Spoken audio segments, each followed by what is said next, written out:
اپنے پیارے محبوب صلی اللہ علیہ وسلم کے ساتھ وفا کرنے کا جو ثمر عطا فرمایا ہے، آج کی اس گفتگو کے پیچھے کوئی بات ہے جو میں آخر پہ عرض کروں گا، اور جو موضوع میں نے آج منتخب کیا ہے اور اپنے اصل موضوع منتخب کردہ جو میرا موضوع تھا پچھلے جمعہ المبارک کے اگلے جمعہ کے لیے، وہ آج تھا فضائل حج۔ میری بات غور سے سماعت کرنی ہے۔ آج اصل میں میرا موضوع تھا فضائل حج، کیونکہ حج کا موسم آ گیا ہے، لیکن حج، نماز، روزہ، زکوٰۃ یہ سب بعد میں ہیں، پہلے محبت مصطفیٰ، سبحان اللہ، پہلے عزت و ناموس مصطفیٰ ہے۔ کیونکہ مجھے نماز کی کوئی خبر نہیں تھی، بلکہ مجھے تو رحمان کی بھی خبر نہیں تھی، خود مصطفیٰ نے بتایا وہ رحمان۔ اس لیے آج جو حالیہ واقعہ پیش آیا انڈیا کے اندر، اس کے تناظر میں آج کے موضوع کو اگر یہ رنگ دیا جائے اور اس کا موضوع پوچھا جائے تو وہ یہ بنے گا کہ عزت و ناموس رسالت صلی اللہ علیہ وسلم کے لیے ہماری ذمہ داریاں کیا ہیں۔ یہ بات آپ کو سمجھ آ رہی ہے؟ یہاں پر جھنڈے لے کر باہر نکل آنا ہی ہمارے لیے کافی ہے، یا پھر ہمیں اس کے لیے کچھ ٹھوس اقدامات کی ضرورت ہے، مستقل بنیادوں پر کام کرنے کی ضرورت ہے؟ ایسا ہوتا کیوں ہے؟ ایسا ہوا کیوں ہے کہ وہ انڈیا کی بدگماش میرے نبی کا نام لے؟ اس کو یہ جرت ملی کہاں سے ہے؟ اس کو یہ ہمت ملی کہاں سے ہے؟ کیا اس کی قصوروار صرف وہی ہے، یا پھر محمد رسول اللہ صلی اللہ علیہ وسلم کی امت بھی قصوروار ہیں؟ یہ دروازہ کھولا کس نے ہے؟ یہ گستاخی کی جرت اس کو دی کس نے ہے؟ ہم نے بڑی بڑی پرجوش تقریریں بھی کر لیں گے، بڑے بڑے احتجاج بھی ہو جائیں گے، اور شر پسند عناصر اس میں شامل ہو کر اپنے ملک کی توڑ پھوڑ بھی کر ڈالیں گے۔ احتجاج کرنا چاہیے، لیکن احتجاج کے ساتھ ساتھ اس دروازے کو بند کیسے کرنا ہے، اس پر سوچیں۔ ہماری ذمہ داریاں کیا ہیں؟ ہم حکومت وقت سے جو مطالبات کرتے ہیں وہ تو کرنے ہیں، لیکن کبھی سوچا ہے کہ آباد ہونا اقبال ہونا آپ کے اور میرے عمل ہمارے حکمران ہیں؟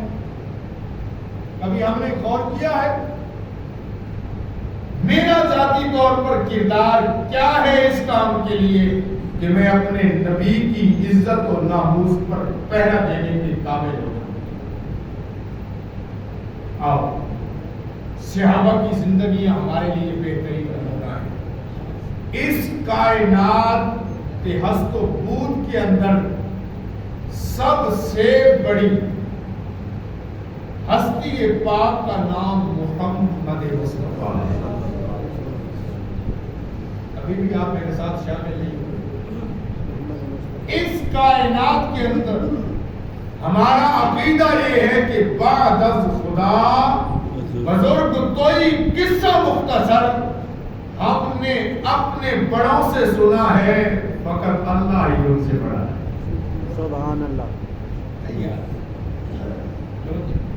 ہمیں سے ہر ایک عقیدہ ہے، نہیں عقیدہ ہے، اس بات کو ہم مانتے ہیں۔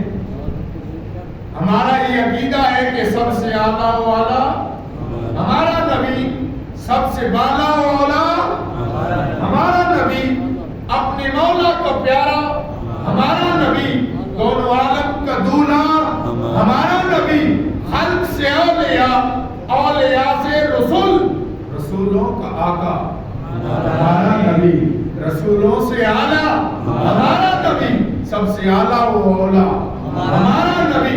ہم نے یہ بات اپنے صرف دلوں میں نہیں رکھنی، اپنی نسل کے اندر بھی ٹرانسفر کرنی تھی۔ اب میں اپنی بات پر پہنچ گیا ہوں۔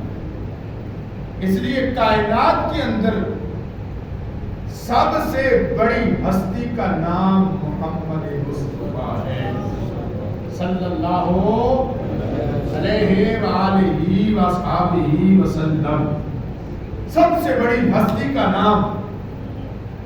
اور وہ خوش نصیب جنہوں نے جاگتے ہوئے حالت بیداری کے اندر، حالت ایمان کے اندر، جنہوں نے اس والضحیٰ کے مکھڑے کو دیکھا، واللیل کی زلفوں کا نظارہ کیا، ماذاب کی آنکھوں کو دیکھا، وہ جو واللیل کی خوبصورت زلفوں والا جب ان کے سامنے مسکراتا، جنہوں نے ان کے مسکرانے کے دوران گمی ہوئی سوئیاں تلاش کر لی، جس کا نور پوری کائنات کو روشن کر رہا ہے، وہ خوش نصیب جنہوں نے اپنی آنکھوں سے اس حسن کی تابانیاں دیکھی، جنہوں نے اپنی آنکھوں سے اس حسن کو مہکتے دیکھا، جس نے اپنی آنکھوں سے اس کو گلشن میں کھلتے دیکھا، جنہوں نے اپنی آنکھوں سے اس سورج کو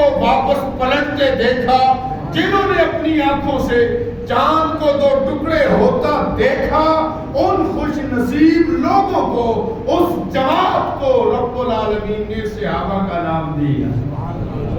ان کو صحابہ کہتے ہیں۔ ان کائنات کے اندر انبیاء کے بعد جن لوگوں کو یہ وقار اور مرتبہ ملا ہے، ان کی عزت اور عظمت کا یہ عالم ہے کہ اس وقت کے لاکھوں قطب ابدال مل کر بھی ساری رات عبادتیں کریں، ساری رات ریاضتیں کریں، کھڑے ہو کر ساری رات رب کی بارگاہ میں مناجاتیں کریں، ساری رات اپنے رب کے حضور سجدہ ریز رہیں، اور زندگیاں بیت جائیں، سب کو ملا لیا جائے اس ادنا سے صحابی جس نے صرف ایک نظر چہرہ مصطفیٰ کو دیکھا، پھر اس دنیا سے ایمان کی حالت میں چلا گیا۔ یہ لاکھوں غوث قطب ابدال اس کے پاؤں کے ساتھ لگنے والی ریت کے برابر بھی نہیں ہو سکتا۔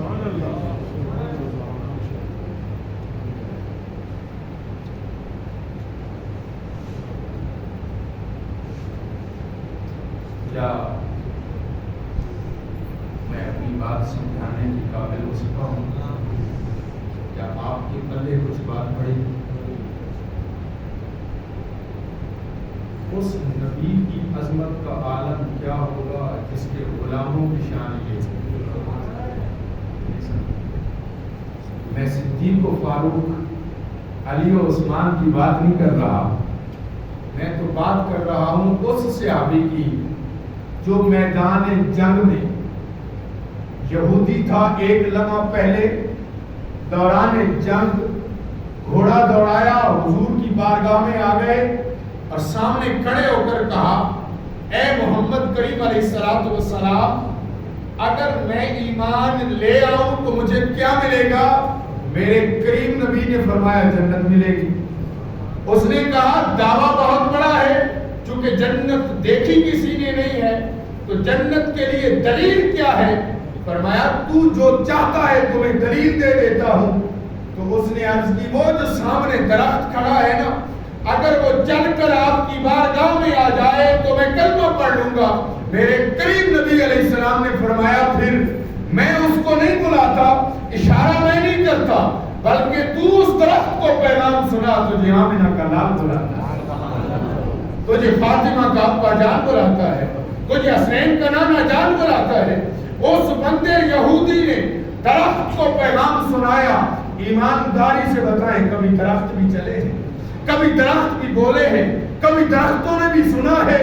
ارے نہ اس کے کان ہے، نہ اس کے پاؤں مسلم کی حدیث ہے، اس پیغام کو ملتے ہی درخت پہلے ادھر ہلا پھر ادھر ہلا، دمائی زمین کو چیرتا ہوا بارگاہ مصطفیٰ میں آ کر سجدہ رہا۔ اس یہودی نے ابھی غسل نہیں کیا ہے، وہیں گھوڑے کے اوپر بیٹھے بیٹھے گھوڑے کی کمر پہ کہا اشہد اللہ الہ الا اللہ و اشہد ان محمد عبدہ و رسولہ، یہ گواہی دی اور درخت کو سجدہ کرتے دیکھا تو جلدی میں ہو گئے، یار اس نبی کی عظمت اتنی ہے کہ یہ درخت سجدہ کر رہا ہے، میں بھی جلدی سے اتر کے قدموں پہ اپنا ہاتھ رکھوں۔ یہ بات سوچ کر جلد بازی میں جو اترنے لگا، پاؤں رکاب میں اڑا، بل کھا کر گرے، یہ جو منکا ہے یہ ٹوٹ گیا۔ لوگوں، کائنات کے اندر کوئی مثال دینے سے قاصر ہے، میرے کریم نبی علیہ السلام نے ارشاد فرمایا اسے ابا جس نے بغیر نمازوں کے میرا جنتی سیاہی دیکھنا ہو اس غلام کو اس غلام کو دیکھ لے، اور جس مصطفیٰ کی بارگاہ کے غلاموں کا یہ حال ہے، اس نبی کی عظمت کا عالم کیا، یہ شان ہے خدمت گاروں کی سردار کا عالم کیا۔ اس لیے اقبال نے بڑی خوبصورت بات کی، اس نے کہا تجھ کو بتاؤں تقدیر امم کیا ہے، ہاں تجھ کو بتاؤں تقدیر امم کیا ہے۔ امتوں کی تقدیر یہ جو ہے وہ عقل و خرد پہ نہیں بنتی، یہ جماعتوں پہ نہیں بنتی، یہ بڑے بڑے محلات پہ نہیں بنتی، یہ بڑے بڑے سجدوں پر نہیں بنتی، کہا کس پہ بنتی ہے؟ کہا شمشیر و ثنا اول، فرمایا یہ بنتی ہے عشق پر، جس کو عشق کامل ہو جائے رب اعلان کرتا ہے رضی اللہ عنہم ورضوا عنہ۔ لوگوں یہ جو جماعت ہے میرے محمد کریم کی، محمد الرسول اللہ والذین معہ اشداء علی الکفار رحماء بینہم، فرمایا لوگوں یہ جو حلقہ یاراں ہے، یہ وہ حلقہ یاراں تو بریشم کی طرح نرم، رسم حق و باطل تو فولاد ہے۔ فرمایا یہ جو میرے محمد کریم کی جماعت ہے، کائنات کے جتنے لوگ ہیں سب مل جائیں میرے اس محمد کریم کی جماعت کے ایک ساتھی کے برابر نہیں۔ یہ بتانا مقصود ہے۔ میرا شروع والا جملہ پھر میں دوہرا رہا ہوں، اب تعداد بڑھ گئی ہے، میں بتاؤں یہ جرأت ملی کیسے کہ ایک بدگماش انڈیا کی جس کے نہ باپ کا علم ہے نہ نسل کا علم ہے، وہ بد نسل میرے نبی کی توہین کر جائے، لیکن میں پوچھتا ہوں اس کو جرأت ملی کیسے؟ احتجاج تو ہم کریں۔ میں نے دو باتیں کی، میں نے کہا آج کے اس موضوع میں جو بات میں عرض کرنا چاہتا ہوں، پہلی تو یہ ہے کہ اس کو جرأت کیسے ہوئی، کیا اس میں ہم شریک جرم تو نہیں ہیں؟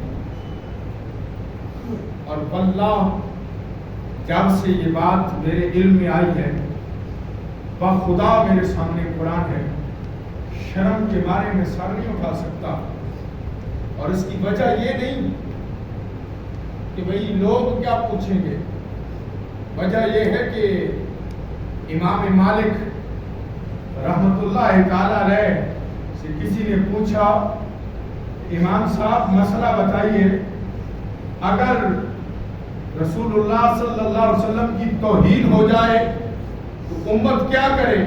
تو امت اس کا بدلہ لے۔ یا رسول اللہ اگر یا امام صاحب اگر امت بدلہ نہ لے سکے تو پھر فرمایا پھر امت کو زندہ رہنے کا حق ہی حاصل نہیں ہے، وہ مر جائے، وہ مر جائے۔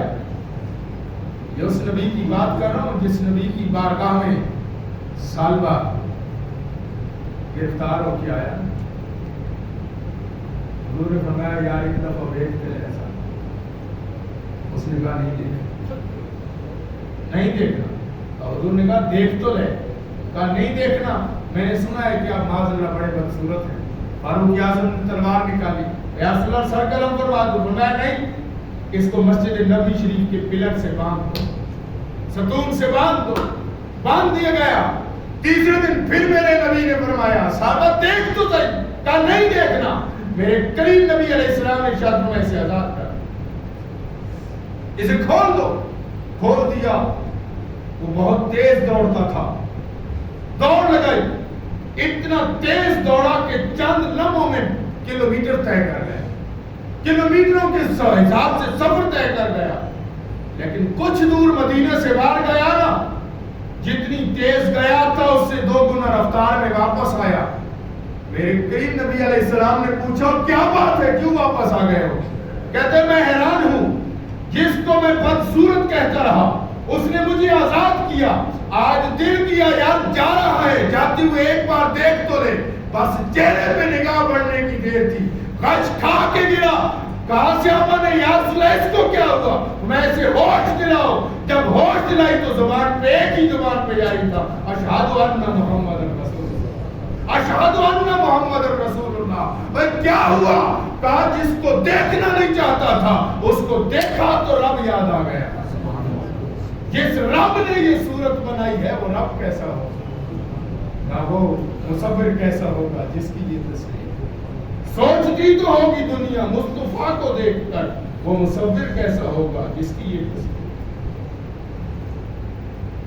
اس لیے یہ بات ہم سب کے ذہنوں میں رہنی چاہیے، اس میں ہم سب قصوروار ہیں۔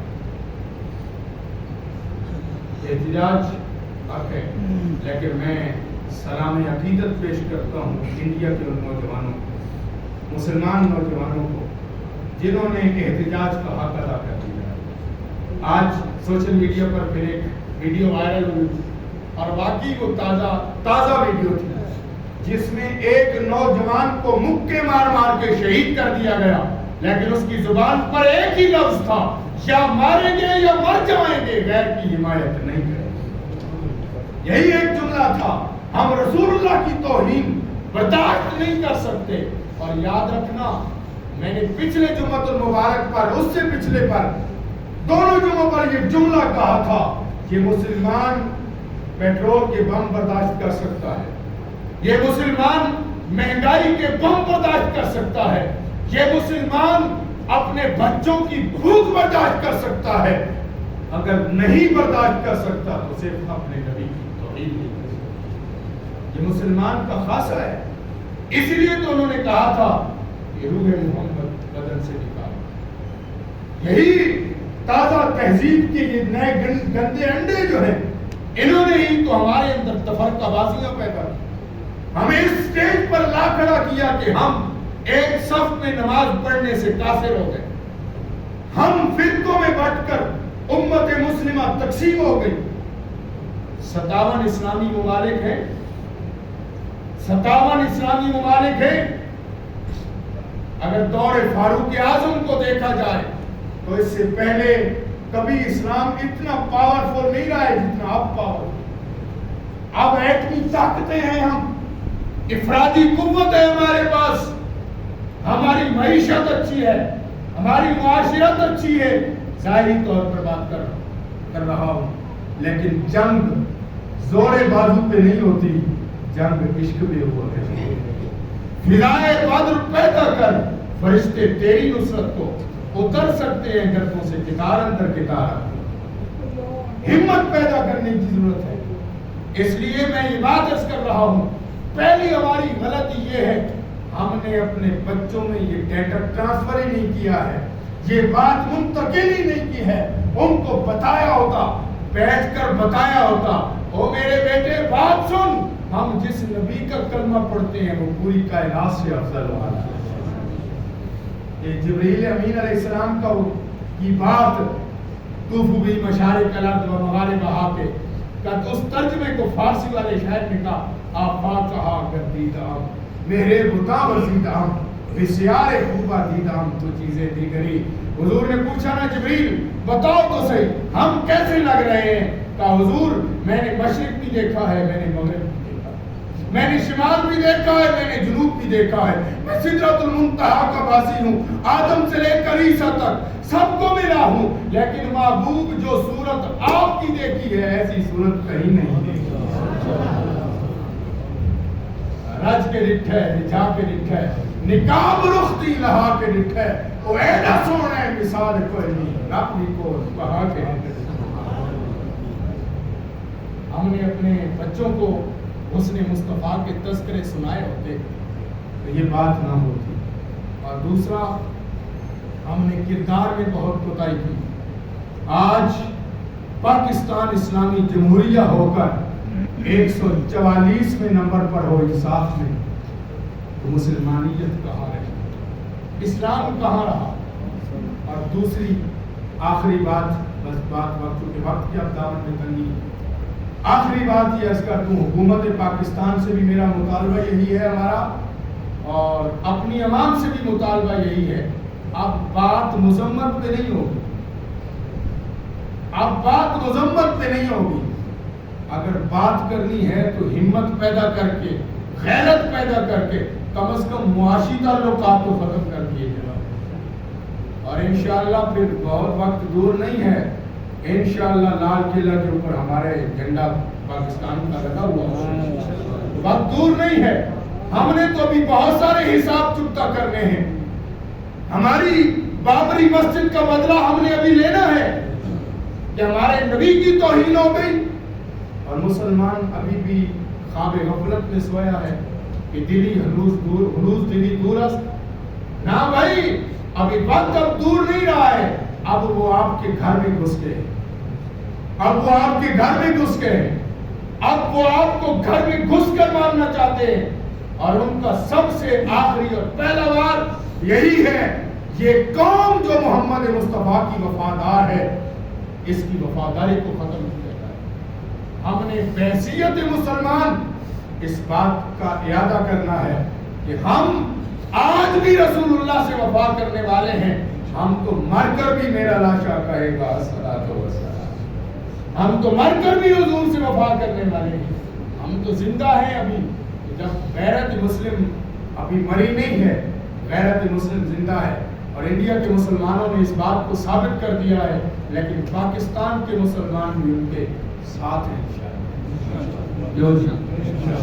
میں بہت ساری رائے آئی کہ جناب آج احتجاج ہونا چاہیے، میں اس حق میں ہوں احتجاج ہونا چاہیے، لیکن میں نے اس رائے کو تھوڑا سا ان سے معذرت کر لی کہ رائے گرمی میں آپ کو تنگ کروں، یہ بات ٹھیک ہے اپنی جگہ پر کہ ہمارا احتجاج ریکارڈ ہو، یہ بڑا اثر ڈالتا ہے، لیکن یہ احتجاج ریکارڈ کرانے سے پہلے اپنے من میں ذرا جھانکی مار کے، اپنے من میں جھانک کے ہم دیکھیں کیا میں رسول اللہ کا غلام بھی ہوں کہ نہیں، میں نے کبھی جھوٹ بولنے میں شرم محسوس کی کہ نہیں کی، میں نے کبھی سود کھانے میں شرم محسوس کی کہ نہیں کی، میں تو ہیلے بہانے تلاش کرتا ہوں بینک سے سود لینے کے لیے کہ اس طرح سے لیا جائے تو سود نہیں ہوگا، اس طرح سے لیا جائے تو سود نہیں ہوگا، میں نے غیبت کرنے میں جو ہے غیبت کرنے سے گریز کیا کہ نہیں کیا، میں نے اپنے بھائی کا مال کھانے سے گریز کیا کہ نہیں کیا، میں نے حرام کا لقمہ اپنی اولاد کو کھلانے سے گریز کیا کہ نہیں کیا، اے رسول اللہ کے غلام ہو کر اگر ہمارا کردار ٹھیک ہو جاتا، انڈیا کی اس بدگماش کو یہ جرت ہی نہ ہوتی کہ وہ اپنی زبان کھول سکتی، کیونکہ اسے پتہ ہوتا کہ چاہے مسلمان کشمیر کا ہو، چاہے افغانستان کا ہو، چاہے ہندوستان کا ہو، چاہے سعودی عرب کا ہو، کلمہ تو محمد رسول اللہ کا پڑھتا ہے نا، نوکر تو غلام تو رسول اللہ کا ہے نا، نوکر تو رسول اللہ کا ہے نا، نام لیوا تو مصطفیٰ کا ہے نا، اس کو جرت نہ ہوتی، اس کو جرت دینے والے میں اور آپ ہیں۔ آؤ اپنے کرداروں کو بدلیں، آؤ اپنے اعمال کو بدلیں، آؤ اپنے اخلاق کو بدلیں، میرے نبی کے اخلاق کو اپنا کر اپنی ظاہری صورت پر بھی رسول اللہ کی زندگی کو لاگو کریں، اپنی باطنی زندگی پر رسول اللہ کو لاگو کریں، ہماری جلوتیں بھی خوبصورت ہو جائیں، ہماری خلوتیں بھی خوبصورت ہو جائیں، ہمارا کردار خوبصورت ہو جائے، ہماری گفتار خوبصورت ہو جائے، ہماری رفتار خوبصورت ہو جائے، ہم ہر لمحہ اپنے نبی سے وفا کرنے والے ہو جائیں۔ پھر ضرورت کسی کو نہ ہو. ہم بات کریں تو سچی کریں, ہم جب تولیں تو پورا تولیں, ہم ملاوٹ نہ کریں, ہم سود نہ کھائیں, ہم غیبت نہ کریں, ہم رسول اللہ کے سچے غلام ہو جائیں. جس دن ہمارا کردار ایسا ہو جائے گا پھر کسی کو ضرورت نہیں ہوگی. رب العالمین ہمیں عمل کی توفیق عطا فرمائے, سمجھنے